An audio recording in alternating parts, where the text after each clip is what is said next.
Days after tens of thousands of pro-gun advocates staged this massive rally in Richmond, Virginia lawmakers have advanced several strict gun control measures. They include limiting handgun purchases to one per month, universal background checks, and allowing localities to ban guns in public places.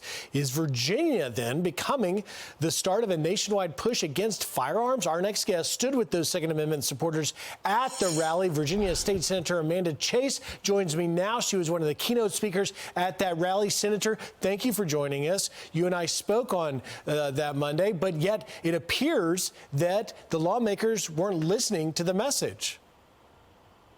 Well, good morning. You know, there's no surprise. There's been an all-out assault on our fundamentally protected right, the Second Amendment, since Terry McAuliffe implemented Executive Order 50 while he was in office, and that basically started the gun ban in our government buildings.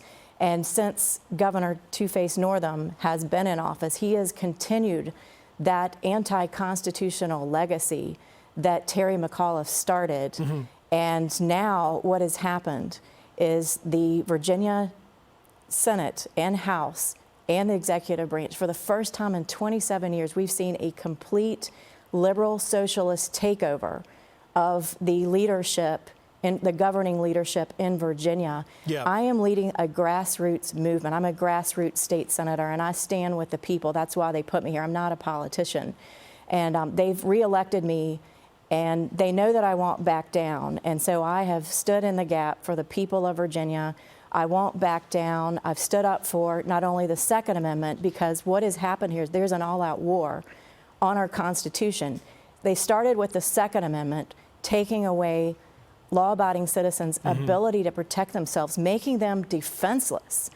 And we're talking about turning the Second Amendment on its head. Let's talk about Senator, let me jump in there. Let me jump in for 1 second, though, because you have made the case, when I spoke with you there, that this was not just a Virginia thing. And I understand the politics of the state, but why is it you believe that this is the tip of the iceberg on the assault on the Second Amendment rights, and it has a nationwide impact?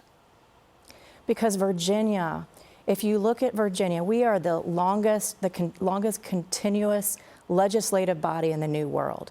We have over 8 presidents who are Virginians. Everything starts in Virginia, and so that's why they started, in my opinion, with Virginia. Whatever happens in Virginia, you know, could very well happen in the rest of the state, the rest of the country. And so that's why it's important that we don't back down. The grassroots movement here in Virginia, we won't. I've actually called for the governor to resign as of midnight, January the 20th, that Monday. You have a movement to recall him. We're just about out of time, but you say as Virginia goes the nation. Do you predict that you will see these measures being passed and signed by Governor Northam?